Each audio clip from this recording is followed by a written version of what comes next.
Mornings in Willow Creek always felt too cold for a man who carried the weight of the world on his back. Ethan Rayner, 34, woke up before the sun, his bones creaking as if the past had left physical scars. Ever since he lost his wife in a brutal accident 3 years ago, he barely knew what it meant to breathe without pain. His life had become a cycle of survival. Wake up, feed little Noah, chase whatever gig he could find, pay what bills he could, and collapse at night on a worn-out mattress, praying tomorrow would hurt a little less. Noah, his 6-year-old son, was the only reason Ethan still put his feet on the floor every morning.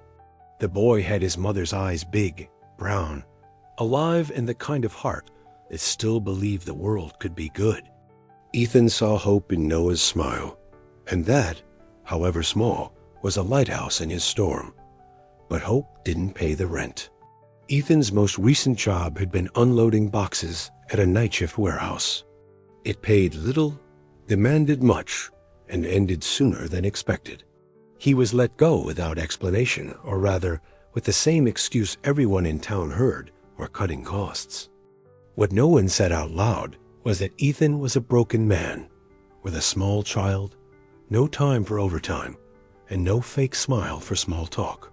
That Tuesday morning, with an empty stomach and even emptier pockets, Ethan decided to take Noah to the old abandoned park on the east side of town. It was the only place the boy could run free, and where Ethan could sit in silence, letting the cold wind carry away the weight he couldn't shake.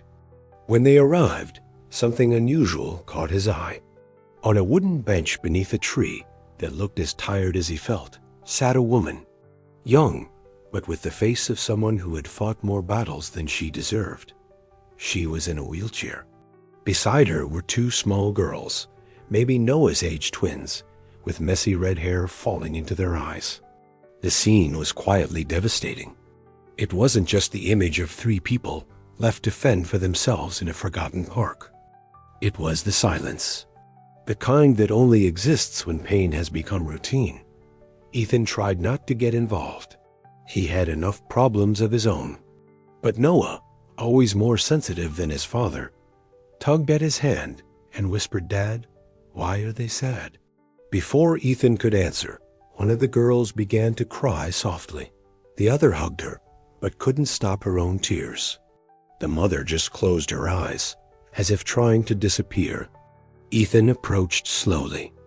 "Is everything okay here?" The woman looked up, eyes blue like winter ice. There was pride in them, but also a silent plea, "Don't pity me." "We're fine," she said curtly. "They're cold," Noah said, leaning against his dad. And they were. The girls trembled under a blanket too thin to hold any warmth.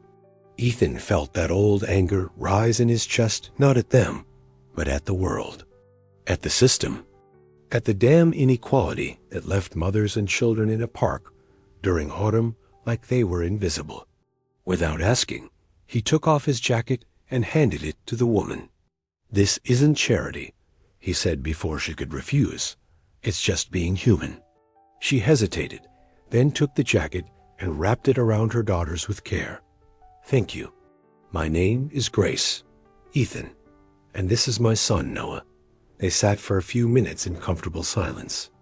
Grace watched every move her daughters made, as if constantly bracing for something bad to happen. She was a woman always on alert. "Are you staying around here?" Ethan asked cautiously. Grace sighed. For now, he didn't push further. He knew the line between curiosity and intrusion. But that night, while Noah slept beside him, hugging the stuffed dog his mother gave him before she died, Ethan couldn't stop thinking about Grace and those girls. The next morning, he returned to the park, brought bread, milk, fruit. Grace was there, as if she'd never left. So were the girls. But something had changed. The quieter one's eyes were swollen. The other looked paler. "Did they eat yesterday?" he asked bluntly. Grace hesitated, then shook her head. Ethan handed over the bag without saying a word. Grace didn't thank him, but her eyes filled with tears. He pretended not to notice. Pride was a fragile shield, but sometimes it was all people had left. On the third night, Ethan came back with more an extra blanket, a first aid kit, and an offer. "There's an old shed behind my house. It's falling apart, but it's better than this."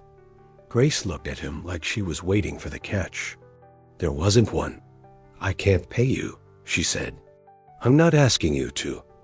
She looked at her daughters. The wind had picked up. The girls were shivering, lips turning purple. "Just for a few days," she finally said. And that's how it began. Not with promises, not with heroic speeches, but with a simple gesture. A blanket, a piece of bread, a makeshift shelter, and 3 strangers who, without realizing it, were about to become a family. On their first morning at Ethan's house, the silence was heavy. Not the peaceful kind, but the kind that comes before a storm. Grace, sitting in her wheelchair by the small annex window, watched the twins sleeping on the makeshift mattress on the floor. Ethan's jacket still covered them, smelling of grease, wood, and old coffee. A strange scent, but somehow it felt safe. She hadn't slept. She was used to that. The world wasn't kind to fragile mothers, let alone ones on the run. And even if Ethan's face seemed sincere, she knew one thing: no one helps for free. There's always a reason, always a price. When Ethan came in with a plate of scrambled eggs and toast, the smell made the girls open their eyes like it was Christmas morning. Grace wanted to stop it, to say it wasn't right to accept anything else. But how do you deny food to someone whose stomach has known nothing but hunger? "Good morning," Ethan said, setting the plate on the small wooden table. "Hope you eat before it gets cold." The girls looked at each other. The more talkative one gave a shy smile. "Thank you." Ethan smiled back. "What are your names?" "I'm Lily," said the talkative one. "And she's Rose." "Flower names," Ethan said. "Beautiful." Rose, the quieter twin, just watched. There was something deep in her gaze, a maturity that didn't belong to an 8-year-old. As if she saw beyond fear, beyond hunger, even beyond hope. Noah came running in, still in wrinkled pajamas, hair sticking out in all directions. "Dad, have you seen my notebook?" He stopped when he saw the girls, eyes wide with curiosity and surprise. "Are they staying here?" "For a while," Ethan replied, locking eyes with his son. Noah shrugged. "Cool. Can I show them my domino set?" Lily and Rose exchanged glances. A small nod from Grace was all they needed to stand and follow Noah. Like that gesture cracked open a tiny space in the thick wall they'd built. Ethan handed Grace a mug of tea. "Look, I know it's hard to trust anyone, but I just want to help. No conditions, no hidden agenda." She held the mug with both hands, feeling its warmth. She still didn't trust him, but there was something in his voice steady, without pity or pressure, that settled something inside her. "Why are you doing this?" she finally asked. Ethan looked out the window. "Because I've been at rock bottom. And once, someone reached out without asking for anything in return. I never forgot that." Grace lowered her gaze. "I have nothing to give. Not even a clean name." He looked at her seriously. "I'm not looking for names. I'm trying to offer peace. Even if it's just for a few days." Silence settled again. But this time, it felt lighter, suspended. That night, after dinner reheated soup and stale bread, yet enough to bring smiles to the girls' faces, Noah insisted on watching a movie together. Grace hesitated, but Lily and Rose were already on the couch beside him. When Ethan draped a blanket over all 3 and sat quietly in the corner, Grace rolled her chair closer, keeping a safe distance, but not absent. During the movie, Lily dozed off, but Rose stayed awake. Her eyes were on the screen, but her mind was elsewhere. Then suddenly, she slumped to the side. Ethan noticed first. He jumped from the couch and knelt beside her. "Rose?" The girl was pale. Cold sweat beaded on her forehead. Her eyes half closed, Grace rushed over, her wheelchair squeaking across the floor. "She has hypoglycemia," she murmured, voice trembling. I don't have her meds anymore." Ethan was already in the kitchen, rummaging through the pantry. He found a spoonful of honey and some juice. "This'll help for now," he said, hurrying back. Gently, he gave the girl the honey. Grace gripped her daughter's hand tightly, trying not to cry. Ethan noticed. "Hey, she's going to be okay." I should have taken better care of her. I'm her mother, and you're doing the best you can," Ethan said firmly. After a few minutes, Rose took a deeper breath. Her eyes slowly opened. Grace hugged her tightly, whispering things even she couldn't fully understand. Ethan stepped back to give them space. But before leaving the room, he left something folded on Grace's chair, a new blanket. She called out, "Ethan?" He turned around. "Thank you." It was the first time she had said it, and it was enough. That night, Ethan couldn't sleep. He watched Noah, then looked out the window. He saw Grace still in the living room, awake, holding Rose in her arms, Lily asleep on the floor nearby. He thought about how life had a strange way of bringing people together. Sometimes families weren't born from blood, but from moments like that. A simple gesture, a warm tea, a blanket, a child saved, and a silent promise you're not alone. The shed behind Ethan's house had once been a woodworking studio. Now, with cracked walls and creaking floors, it held what might be the start of something new, or at least a shelter for 4 drifting souls. Grace woke before the girls that morning. The scent of fresh coffee wafted into the improvised room from the main house. A simple, almost trivial gesture, but in that moment, it felt like someone had left her flowers at the door. She looked up and saw Ethan outside, sitting on the porch steps with Noah in his lap. They were laughing at something only they understood. It was an ordinary scene, but it hit Grace in the chest. Not from sadness, but from absence. That was something her daughters had never known, an unguarded laugh between father and child. Lily was the first of the girls to wake, hair tangled, eyes still sleepy. "Smells like cake," she mumbled, rubbing her eyes. Grace gave a faint smile. "Maybe your nose is confusing coffee with hope." Rose was still asleep, her face peaceful for the first time in days. Later, at breakfast, the kitchen table in the main house felt too full and yet perfectly right. Noah told stories about his favorite superhero, while Lily and Rose listened with wide eyes, nibbling shy bites of buttered bread. Grace sat quietly, watching it all. She felt out of place, even as part of the scene. It was hard to unlearn survival and start trusting again. Ethan noticed. He didn't push conversation, didn't invade her space. He just was there. After breakfast, he nodded toward the shed. "If you'd like, I can fix the lock on the door." "It's not secure." Grace raised an eyebrow. "Do you do everything?" He shrugged. "I've done everything.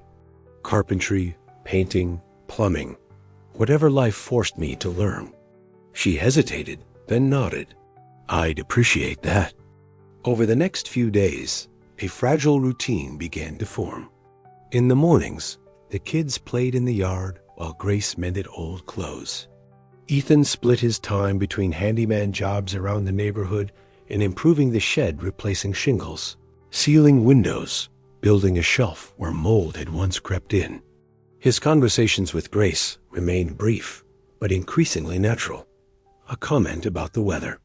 A shy laugh at something Noah said. Sometimes, a shared silence that spoke more than any words. One afternoon, while sanding down an old rocking chair, Ethan noticed Grace watching from the doorway. "You know," he said, without looking up from the wood, "this place never really had a purpose. It was just an extra room. Until now." She didn't respond, but she didn't go back inside either. Another evening, Lily approached Ethan with a piece of paper and handed it to him, a colorful drawing of 5 stick figures holding hands. "This is you," she pointed. "This is Noah. This is me, Rose, and Mommy." Ethan stared at it for a long moment. "Can I hang it up here?" he asked. Lily beamed. Grace found the drawing on the wall of the shed the next day. For a moment, she thought about taking it down. It was too soon for illusions. But something inside her paused. Maybe. It was time to believe a home could be rebuilt. During the 3rd week, an unexpected event shifted everything. Heavy rain pounded outside. The kids played indoors with building blocks. Grace dozed off in her chair, body worn, eyes marked by sleepless nights. Ethan was washing dishes, distracted, when he heard a sharp crack from the yard. He rushed outside. A large branch had fallen onto part of the shed's roof, cracking it open and letting rain pour directly onto the makeshift bed. Grace jolted awake at the noise. The girls screamed. Within minutes, Ethan was there with a tarp and nails. Soaked to the bone, he climbed onto the roof and began sealing the opening. "You're going to fall," Grace shouted from the window. He didn't respond. He just kept working, fingers trembling from the cold. Half an hour later, the tarp was secure. The room soaked, but protected. Grace waited with a towel. "You could have gotten hurt and leave you unprotected," he said, drying his face. "That's not the kind of man I am." She was silent, holding the towel longer than necessary. When Ethan finally stepped out, drenched but calm, something inside her broke.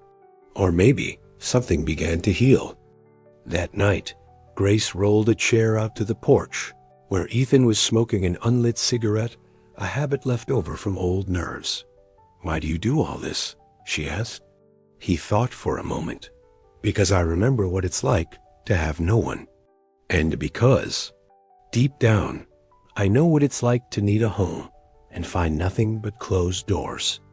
She nodded, her voice soft. "So do I." And then they sat there, beneath the light rain, their hearts slowly rebuilding. It wasn't love. Not yet. But it was something just as rare, trust. And sometimes, trust is all it takes to start a new story. The storm had passed, but it left its mark. The shed still smelled of damp wood and soap after an emergency cleaning the next day. Grace ran her fingers over a freshly washed blanket, now spread on Rose's bed. The girl was fast asleep, exhausted after yet another rough night. Meanwhile, Lily explored the corners of the room with the curiosity of someone who had lost her innocence far too early, but not her desire to understand the world. Behind the old shelf, where stacked boxes hid Ethan's forgotten things, she pulled one out with effort and found an old, faded backpack, covered in dust. It was her mother's. Intrigued, Lily opened the main zipper. At the bottom, beneath hastily folded clothes, she found a small navy blue leather-bound notebook, the diary. She sat in the corner, heart racing. She had always known her mother kept secrets that there was a before she avoided talking about.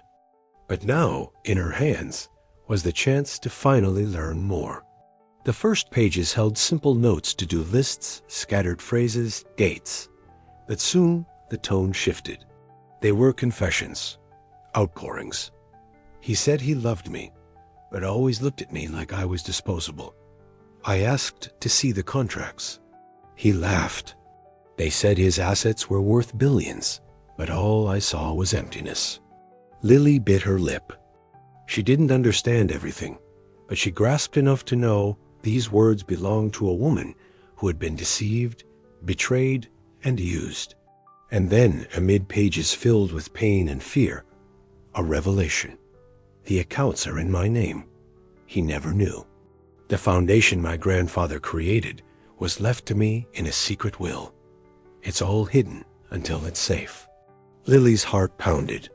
She didn't fully understand what a foundation was, but she knew what inheritance and hidden meant. That night, while Grace dozed off and Rose quietly read, Lily pulled Ethan aside. "I need to show you something," she whispered. He knelt down, concerned. "What is it?" She handed him the diary. "It's Mom's, but there's stuff, secrets, hidden money, and fear." Ethan flipped through a few pages. When he read the parts about the foundation, his stomach turned. It wasn't just money. It was power, conflict, danger. "Does your mom know you found this?" Lily shook her head. "No, she'd be mad, but I think she needs help, and we do too." He closed the diary gently. "Let's keep this safe, okay? I promise I'll figure out what to do. But for now, no one else needs to know. Not even your mom?" Lily nodded, trusting him more than she expected. That night, Ethan hid the diary in an old compartment in the attic, a space above the shed where he kept tools and old supplies. There, between boxes and wood scraps, the diary would stay far from prying eyes. The next morning, Grace noticed something different in Ethan's gaze. A subtle tension, but real. "You okay?" she asked. "Just thinking about work stuff," he lied, avoiding her eyes. She didn't believe him, but didn't push. In the following days, Ethan stayed on edge. He began researching foundations and wills in secret. With each new piece of information, the same question echoed louder: why had Grace run? And what was she trying to hide or protect? Answers started to form in fragments. One morning, while cleaning the basement, he found a box of old newspapers. One headline stood out: "Finance Tycoon Expands Empire with Controversial Marriage." In the photo, a tall, polished man with a predatory stare, and beside him, a younger Grace. The man's last name? Hollingsworth. Ethan knew the name. Owner of companies, banks, practically entire cities. A billionaire. The article said the marriage had been kept out of the spotlight for years, and that the wife had vanished shortly after a scandal involving the Hollingsworth conglomerate's acquisition of several charitable institutions. Now it made sense. The foundation mentioned in the diary was a key piece, and Grace, unknowingly, might be the final barrier between that man and an empire built on corruption and power. Ethan started connecting the dots. This wasn't just about money. It was about something much bigger, much more dangerous. That night, he returned to the attic and reread the diary by flashlight. Underlined passages, company names, addresses. The final note looked like a whispered message, written in a shaky hand: "If I disappear, all of this belongs to Lily. She needs to know who I was and what I tried to protect." Ethan came down with a heavy heart. He found Grace on the porch, wrapped in a blanket, eyes fixed on the darkness. "It's cold," he said, sitting beside her. "I've been through worse," she replied with a half-smile. There was silence for a while. "Grace," he began carefully, "have you ever thought about stopping, about not running anymore?" She turned slowly, eyes alert now. "All the time. But stopping would mean facing it all. And I don't know if I'm strong enough." Ethan took a breath. "Maybe you don't have to do it alone." She looked at him, truly looked. For the first time, without her defenses. "Why are you doing this? Why are you still here?" He didn't hesitate. "Because my whole life, all I've ever wanted was to build something that didn't fall apart. And maybe that something is you, Lily, Rose, and Noah. Maybe we're made of broken pieces, but we can still build a home." Grace looked at him like she was seeing something new. A man who didn't want to save her, just stay. She said nothing, but in that moment, something inside her shifted. And Ethan knew the secret was now theirs, and protecting that diary meant protecting a chance at the future. Grace had always known the past would come knocking sooner or later. The problem was, it didn't knock. It kicked the door down. It all started with a letter. No return address. No postmark. left neatly folded in Ethan's mailbox as if it were something ordinary, but the contents hit like an avalanche. You can run from a name, but not from what it means. You are an Everhart, and the debt is still outstanding. Ethan read the letter first, then handed it to Grace in silence. She didn't react at first. She simply locked herself in the shed for hours, clutching the diary and staring into nothingness. When she finally emerged, she was pale, but resolute. "I need to tell the truth," she said. Ethan nodded. They sat on the porch. The children played in the distance, unaware of the weight unfolding between the adults. "My full name is Grace Everhart Hollingsworth," she began, as if ripping a thorn from her chest. "I'm the heiress of a conglomerate founded by my grandfather, Joseph Everhart. He was an idealist. He created a foundation focused on education, healthcare, and support for vulnerable families. He wanted to change the world with clean money." She paused, eyes misting over. "After he died, everything was absorbed by my ex-husband's company, Charles Hollingsworth. Brilliant, wealthy, and utterly cruel. He manipulated my grief, convinced me to marry him, and slowly took control of my family's assets." Ethan listened in silence, fists clenched. "I found out too late that he was using the foundation to launder money and hide illegal investments. When I tried to blow the whistle, he discredited me. Said I had a mental breakdown, and with the power he had, he almost had me institutionalized." "My God," Ethan murmured, swallowing hard. Grace looked at him, her gaze firm. "I ran before he could silence me for good. Took the girls, my grandfather's diary, and disappeared. Since then, I've changed my name, my city, my life. But I've never been able to erase the fear that he'd find me." Ethan rubbed his face. This wasn't just a mother on the run. This was a woman trying to protect a legacy. And 2 daughters. "Does the foundation still exist?" he asked. "Legally, yes. Buried under shell companies and offshore accounts. But if I can prove I'm alive, sane, and that Charles acted in bad faith, I can take back control and undo the damage.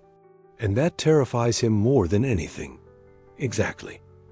Because if I speak, he loses everything. Not just the money, but the empire, the image." There was a heavy silence. "That's why you never told anyone," Ethan said. "Because I needed to be sure someone would believe me, that someone would see more than just a scandal. And because if he found out where I was, I knew he'd come. And not alone." Ethan stood, agitated, paced the lawn, then returned. "Grace, why now? Why tell me all this now?" She met his eyes wide, vulnerable. "Because you're the first man in years who doesn't look at me with pity or with an agenda. You just stayed. You cared. You listened. And because Lily trusted you with that diary before she even trusted me." Ethan knelt in front of her. "I'm not going anywhere. And I won't let him hurt you. Not after everything you've been through. You have a home now. And this," he touched her chest gently, "this won't be ripped away again." Grace closed her eyes, as if absorbing that promise in silence. Later, after the kids were asleep, Ethan dug deeper into Charles Hollingsworth. What he found was worse than he imagined. News reports of suspicious transactions, buried whistleblower claims, abruptly shut down charity projects. But most alarming, recent movements involving companies using the Everhart name. It was as if, little by little, Charles was trying to erase any trace that Grace or her legacy had ever existed. The next morning, Ethan climbed into the attic and retrieved the diary. He placed it on the kitchen table, along with other documents Grace had kept over the years, birth certificates, old contracts, papers bearing Charles's and Foundation executive signatures. "Is this enough?" he asked. "To start a war," she replied. "Then let's fight." At that moment, Lily and Rose ran into the kitchen, followed by Noah. The three of them carried a giant sheet of paper covered in a colorful drawing. "We made a new house," Lily explained. "This is where everyone lives, and nobody leaves." Ethan and Grace exchanged a glance. It was more than a house. It was the beginning of a family. The days that followed were quiet, too quiet. Grace began going outside more often, pushing her wheelchair through the backyard on her own, looking up at the sky as if searching for signs of what was still to come. Ethan kept the kids busy, doing his best to maintain a sense of routine. But something hung in the air, a weight in the silence between them, as if they all sensed peace was just a pause. And then, on a cold Wednesday morning, the shadow returned. Ethan was walking back from the market with a bag of bread and fruit when he noticed the car parked across the street. Black, tinted windows, no local plates. It wasn't a neighbor's. It wasn't familiar. And what bothered him most, it had been there since the day before. He watched it for several minutes. No one got in. No one got out. But the engine was running, a low, persistent hum. From the porch, Grace followed Ethan's tense gaze. "It's him, isn't it?" she whispered, her fingers tightening on the arms of the wheelchair. Ethan gave a tight nod. That night, Grace skipped dinner. She stayed in the shed, eyes fixed on the door, as if waiting for someone to break it down. Rose slept clutching her blanket. Lily stayed up longer, asking why her mom looked sad again. Ethan had no answer. The next morning, the car was still there. And now, there was an envelope taped to the front door. Ethan ripped it down, furious. The envelope was black. Inside was a single sheet of paper with cold, impersonal printed letters. "You know what happens to those who try to rewrite history. Stop now, or you all pay." No signature, but it didn't need one. Ethan stormed into the kitchen and slammed the paper on the table. That's it. This is war now. Grace read the message with the calm of someone who had already lived through hell. "He won't stop," she said. "As long as he thinks he can intimidate me, he'll keep coming." Ethan crossed his arms, his eyes burning. "Then we need to act. Fast." He called an old friend, Tyler, a former cop now working as a private investigator. A quiet man, loyal and precise. In less than 24 hours, Tyler had tracked the car. It was rented, paid in cash. The driver was one of Charles's men, known for handling delicate situations. "This isn't just surveillance," Tyler said over the phone. "This is a warning. A serious one." Grace stayed silent for a long time before asking to speak with Ethan alone. "I thought I could outrun this forever. That if I stayed invisible, he'd forget. But he doesn't forget. Men like Charles don't lose. They destroy." Ethan gripped her hands tightly. "You're not alone anymore." She looked into his eyes, vulnerable. "What if he hurts you? Then he'll find out what happens when he messes with someone who finally has something worth protecting." That night, Ethan barely slept. He dreamt of broken doors, Noah crying, Grace disappearing again. When he woke up, he saw a shadow at the window. He jumped from bed and ran outside. The black car was gone. But near the gate, on the ground, was a new gift, a broken toy. Noah's favorite car. That was enough. Ethan locked the doors, installed cameras, activated the house alarm, things he'd never done before. Then he told Grace if it continued, he'd call the police, the press, the entire world if he had to. "If he wants to make noise, so can we." Loud. Grace nodded, eyes fixed on the floor. "You don't understand. He doesn't care about laws. He pays for silence. He buys judges, prosecutors. He's done it before." Ethan placed a hand on her shoulder. "Then we'll find someone he can't buy." Meanwhile, the tension began to affect the kids. Lily grew quieter. Rose started having nightmares. Noah tried to keep spirits up, but sensed something was wrong. Ethan hated it, the creeping fear, the return of fragility. On Sunday, an old friend of Grace's arrived. John Feller, a lawyer from New York, who had helped archive some of the documents she'd rescued before fleeing. He had received an anonymous tip that Charles knew where Grace was. And worse, he was building a case to legally declare her emotionally unfit to manage any assets. "He's going to claim you've been unstable since your grandfather disappeared," John explained. "That you ran away, changed your identity, lied. He'll paint you as a threat to your own daughters." Grace broke down. "He's going to take them from me?" "Not if you fight," Ethan said firmly. She stood, trembling. "Then we fight. For what's mine? For my girls. For my grandfather's name. And for this house, this family." John nodded. "I know a judge, one of the few Charles hasn't managed to buy. If we get her the right evidence, we have a real shot." "How much time?" Ethan asked. "1 week. After that, he files the petition." Time was running out. That night, Grace sat with Lily and Rose, both of them clinging to her, and told them part of the truth. Not everything, but enough for them to understand they weren't invisible. They were heirs to something greater, something more valuable than money, something worth fighting for, something rooted in justice and memory. "You're everything I have," she said, her voice cracking, "and I will never let anyone take you away from me again." And this time, she didn't say it with fear, she said it with courage. The rain returned that night, not heavy, but steady, as if it mirrored the uncertainty hanging over the house. In the shed, Grace ran her fingers along the edges of her wheelchair, eyes lost on the floor, while the girls slept soundly. She had made a decision. Getting up and leaving in the middle of the night wasn't an option, not with Ethan around, with cameras, alarms, and a new sense of belonging growing beneath the fragile roof of that home. But she knew what Charles was capable of, and what he had already done. If he couldn't silence her with fear, he'd use the girls. He'd use Ethan. He'd use Noah. And that she couldn't allow. The next morning, she packed a small bag. Just a few clothes, some documents, the journal.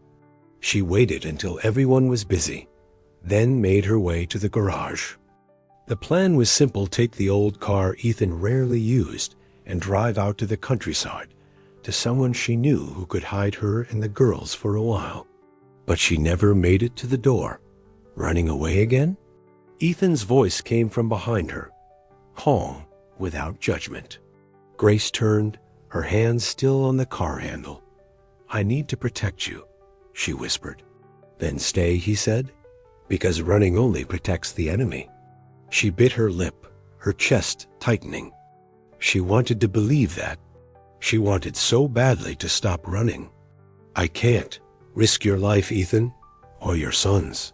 Charles has no limits. Neither do I," he said, stepping closer.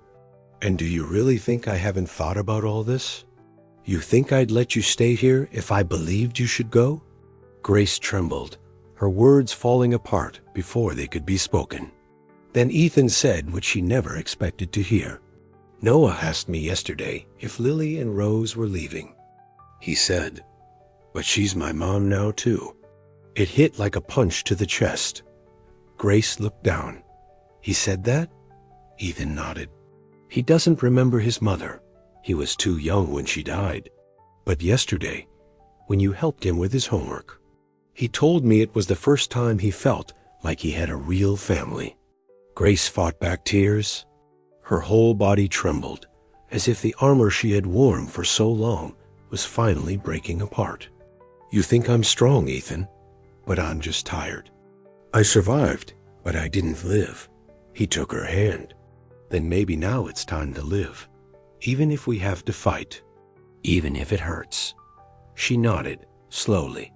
"Then let's fight, together." And that's what they did. The next morning, Noah found the girls drawing war maps. It was his idea to create escape routes, imaginary hideouts, secret codes. It was a game. but also a symbol they were ready to face whatever came, together. Meanwhile, John the lawyer worked day and night, gathering evidence, old emails, recordings, documents that proved Charles's manipulation. Ethan helped where he could, but his main focus was keeping the house running. Routine grounded the children. It reminded everyone that despite the storm, there was still solid ground beneath their feet. One afternoon, Lily walked into the shed holding a folded piece of paper. "Rose wrote this, but was too shy to show it," she said, handing the note to Grace. The letter was simple, written in tiny, shaky letters. "If you go, you take my heart with you. I want to stay with you, even if I'm scared." Grace couldn't hold it in. She cried silently for nearly an hour. Ethan found her sitting on the porch, the letter in her lap. "She needs you," he said, "and you need you too. Don't give up." "I won't," she replied, wiping her tears. "I promise." Not this time. On the final day before Charles could legally file for custody, news broke quietly through the town his lawyer had been removed for a conflict of interest. John grinned as he read the headline. "He's starting to bleed." Ethan and Grace exchanged a look. The war had begun, but they had already won the first battle staying together. That night, sitting in the living room with the kids asleep by the fireplace, Grace whispered, "I almost left." "And I almost let you," Ethan replied. She looked at him, eyes shining. "Why did you stay?" "Because for the first time in my life, I had something to lose, and it was all of you." And in that silence, there was no fear. There was surrender. Not a kiss, not a declaration, just two hands intertwined. And one certainty, they weren't fighting alone anymore. The courthouse was 3 towns away. It wasn't a place that radiated justice. It was cold, impersonal, with hallways that felt more like bureaucratic mazes than paths to truth. But for Grace, it was where the unraveling of the empire of lies that nearly destroyed her life would begin. John, the attorney, had secured a preliminary hearing with Judge Eleanor Whitmore, known for her incorruptible stance. She was the kind of woman who looked people in the eye and recognized truths that couldn't be found on paper. The case was delicate. Charles Hollingsworth had filed a formal petition for conservatorship over Grace, citing mental instability, parental abandonment, and paranoid behavior posing risk to the children. The words were cold, calculated, and deeply offensive. But this time, Grace wasn't alone. In the waiting room, Ethan held her hand. Lily and Rose were with Noah in a secure room nearby, monitored by a court-appointed assistant. That had been the judge's request. The children would not be subjected to questioning unless absolutely necessary. When Grace's name was called, everything inside her trembled. Not from fear of Charles, but out of respect for what she carried. Her grandfather's name, her children's memories, the chance to finally rewrite her story. She walked into the courtroom with her head held high.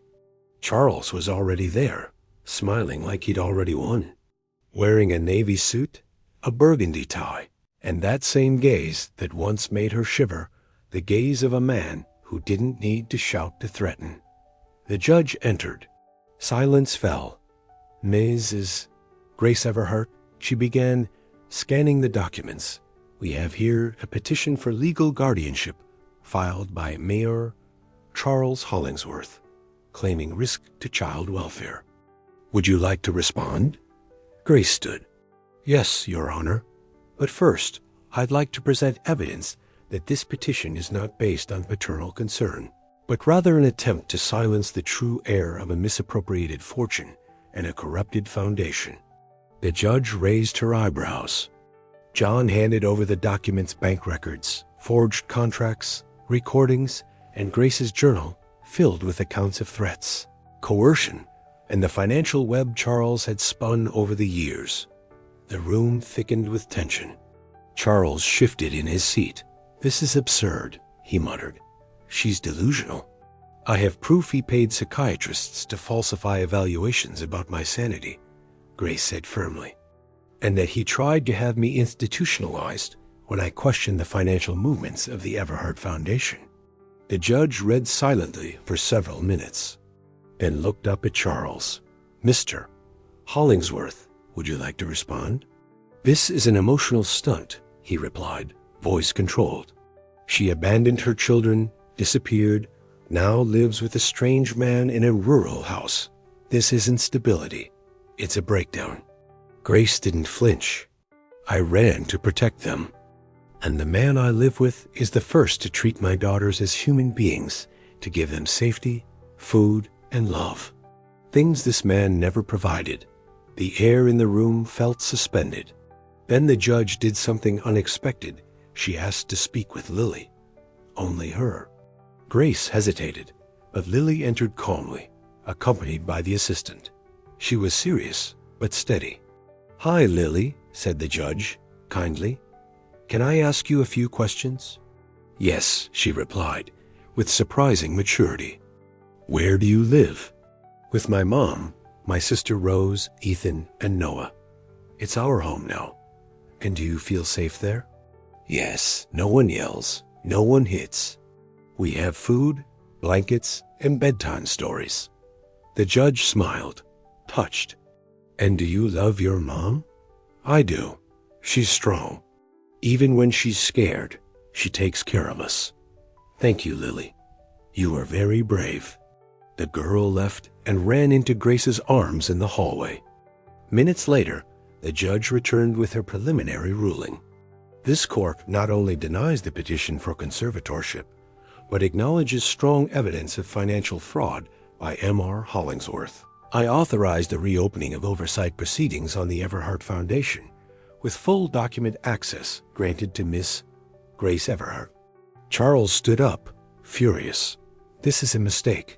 I have allies. This won't stand. The judge met his eyes. You're right, Mr.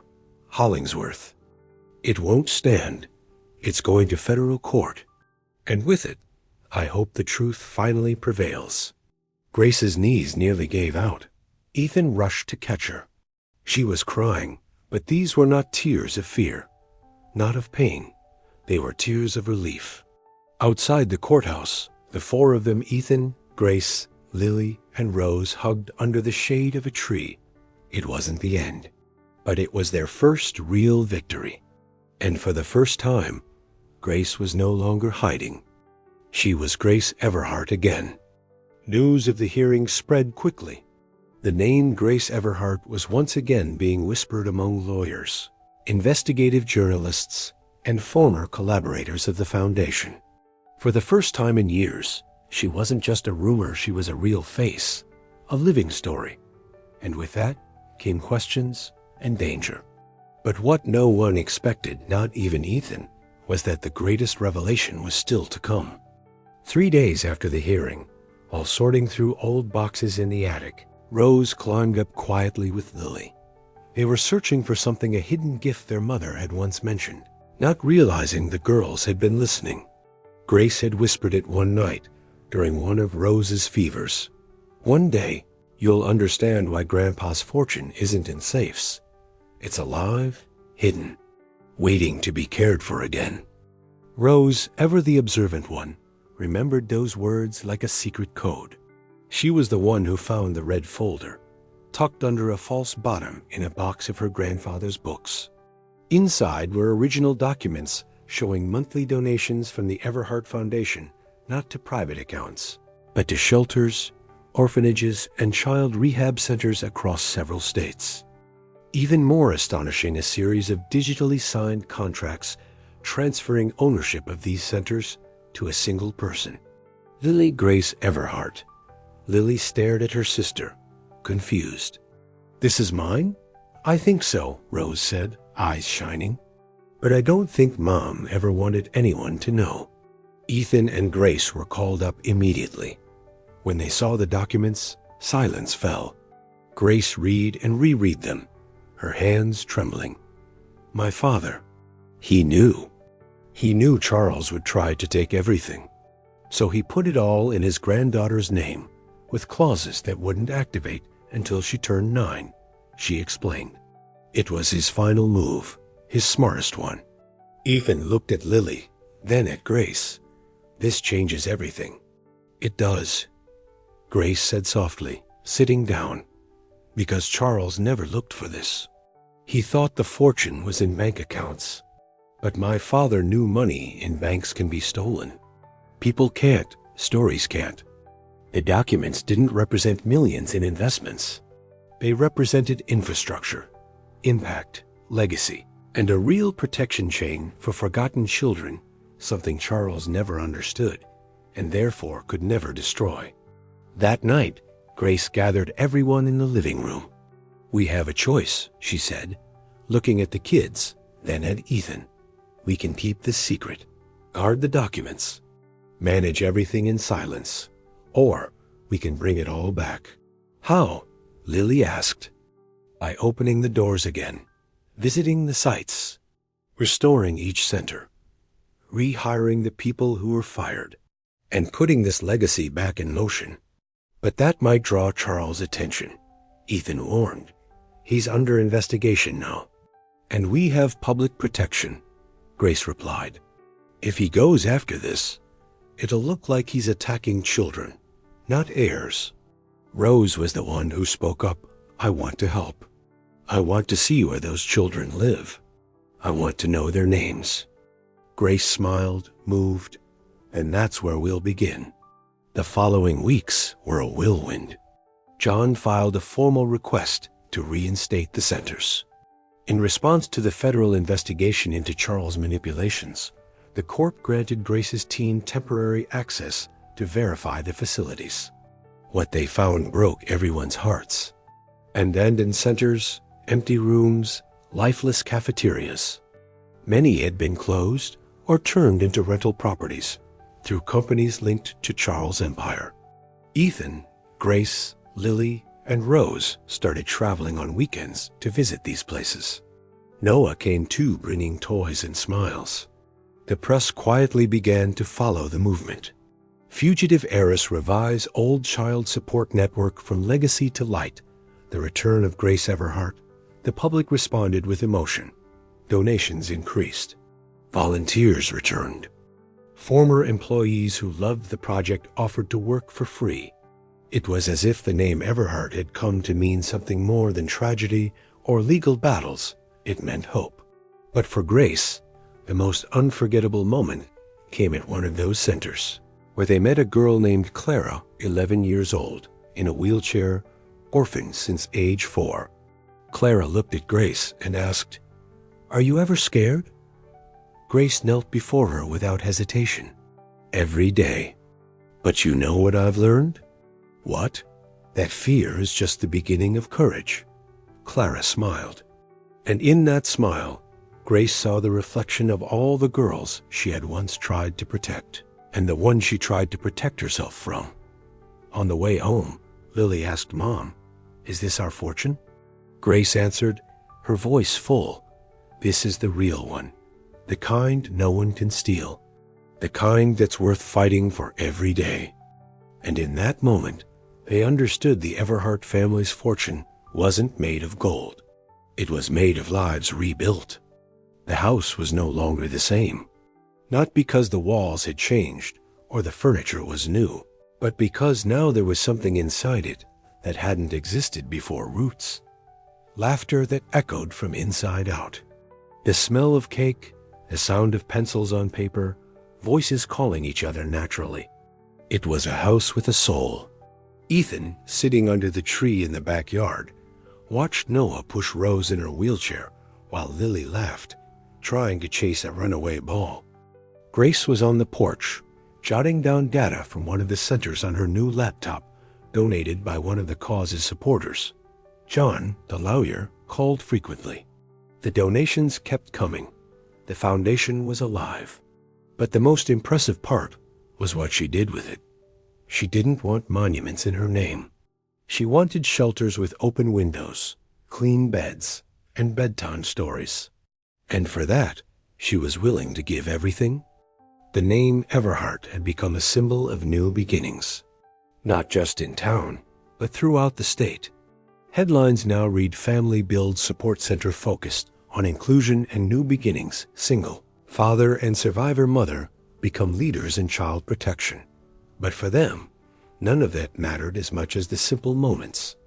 Dinners together, homework done in silence, letters from former residents of the old centers thanking them for restoring hope.